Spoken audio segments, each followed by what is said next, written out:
Assalamualaikum warahmatullahi wabarakatuh. Perkenalkan, saya Afril Putri Antiks, NIM 052. Hari ini saya akan mereview sebuah buku yang berjudul Psikologi Profetik. Buku ini ditulis oleh Bapak Agus Hilmawan, diterbitkan oleh Yayasan Hajah Kartini Kudus, dan tebal buku ini itu ada 66 halaman jika dihitung dengan identitas buku dan juga kata pengantarnya. Langsung saja ya kita membahas isi buku yang ditulis oleh Bapak Agus Hilmawan ini. Kita langsung saja ke bab pertama. Bab pertama itu membahas mengenai konsep manusia dalam perspektif profetik. Nah, ini itu terdiri dari beberapa poin. Yang pertama ada manusia menurut pandangan Islam. Nah, Islam itu memandang manusia dengan keunikan dan keistimewaan tertentu. Nah, ada 4 unsur relasi yang dimiliki manusia. Masing-masing memiliki kutub positif dan negatif, yaitu ada hubungan manusia dengan diri sendiri, hubungan manusia dengan manusia lainnya, lalu ada juga hubungan manusia dengan lingkungan sekitar, lalu ada juga hubungan manusia dengan Sang Pencipta. Manusia menurut pandangan psikologi. Psikologi itu apa sih? Psikologi itu ilmu yang mempelajari tentang jiwa. Jadi manusia menurut psikologi ini itu adalah subjek jiwa untuk dipelajari. Lalu ada juga persamaan dan perbedaan manusia dengan makhluk lain. Sebenarnya manusia dan makhluk lain itu diciptakan dengan tujuan yang sama, yakni menyembah Allah Subhanahu wa Ta'ala. Nah, yang membedakan itu apa? Pasti udah pada tahu kalau manusia itu berakal sedangkan hewan tidak. Poin yang D itu ada fungsi dan peranan manusia dalam profetik Islam. Nah, di sini tuh Allah menciptakan manusia dengan potensi kecenderungan, yaitu ada kecenderungan kebenaran, kecenderungan kesucian, ada kecenderungan kebaikan, ada kecenderungan keindahan, dan kecenderungan kemuliaan. Lalu kita lanjut ke bab 2. Bab 2 ini membahas tentang sejarah perkembangan psikologi profetik. Nah, ini tuh ada latar belakang pemikiran psikologi profetik. Di sini tuh ada tokoh-tokoh juga yang melatar belakangi.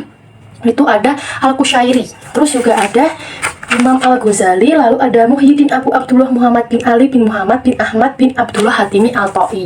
Terus ada juga Abdul Karim bin Ibrahim Al-Jili. Nah, lalu yang poin B itu ada pertumbuhan dan perkembangan psikologi profetik di Indonesia. Nah, di sini tuh ada buku-bukunya. Terus ini juga ada pemikiran-pemikiran dari tokoh dari luar psikologi juga. Ini ada buku-bukunya juga di sini. Lalu selanjutnya ada sejarah psikologi profetik. Nah, munculnya psikologi Islami tidak terpisahkan dari salah satu peristiwa penting Islamisasi ilmu pengetahuan, yaitu gerakan kebangkitan Islam pada abad 15 Hijriah. Yang terakhir ada aspek orisinalitas psikologi berparadigma profetik. Nah, ada 2 aspek. Yang pertama itu masalah penamaan. Terus yang kedua ada berkenaan dengan konstruksi filosofis paradigma profetik dengan aspek ontologi, aspek epistemologi, terus dan aspek aksiologis. Dapat dijelaskan bahwa paparan Hamdani pada aspek-aspek dimaksud lebih merupakan refleksi dan hasanah keilmuan Islam.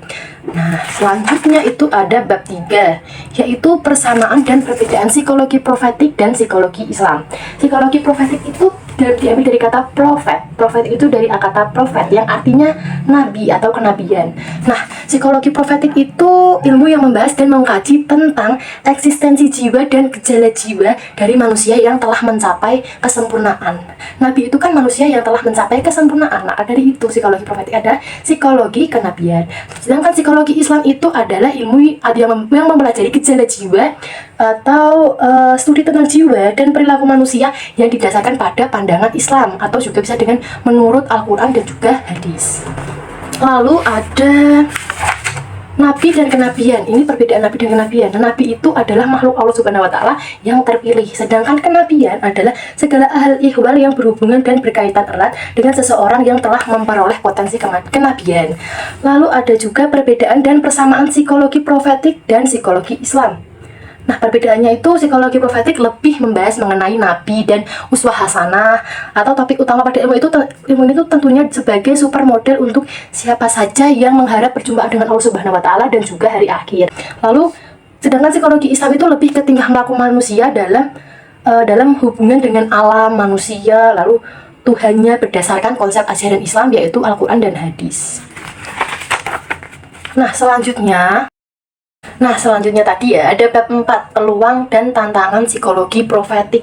Nah, yang paling pertama itu ada peluang psikologi profetik di era globalisasi. Muntawijoyo ini menyarankan kepada umat Islam untuk merubah pola pikir dan tindakannya. Nah, di sini sudah dijelaskan dari pola ideologi ke pola keilmuan. Karena kan ini kan judulnya peluang psikologi profetik di era globalisasi. Dengan merubah pola pikir dan tindakannya itu tuh bisa lebih memperluas psikologi profetik ini di era globalisasi masa kini. Lalu poin kedua ada tantangan psikologi profetik di era globalisasi.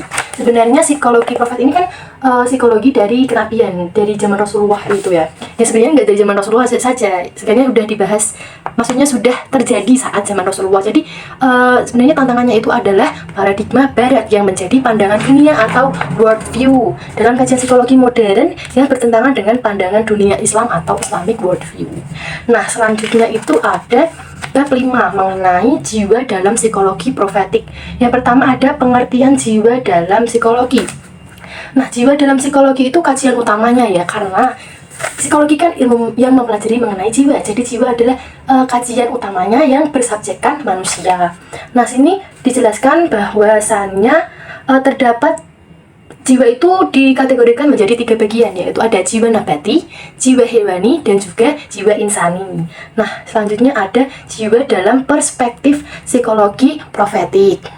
Dalam profetik itu kan, lebih jelasnya itu mengenai psikologi Islam, maksudnya cabangnya gitu ya. Nah, jiwa itu adalah nafas. Nafas itu apa? Nafas itu ruh yang telah bergabung dengan jasadnya. Nah, di sini itu menurut Kiai Haji Hamdani itu terdapat beberapa tingkatan jiwa. Yang pertama itu ada jiwa rohani, lalu ada jiwa mutmainah, ada jiwa radiyah, lalu ada jiwa mardiyah, terus juga ada jiwa kamilah, lalu jiwa insani, dan juga jiwa hewani.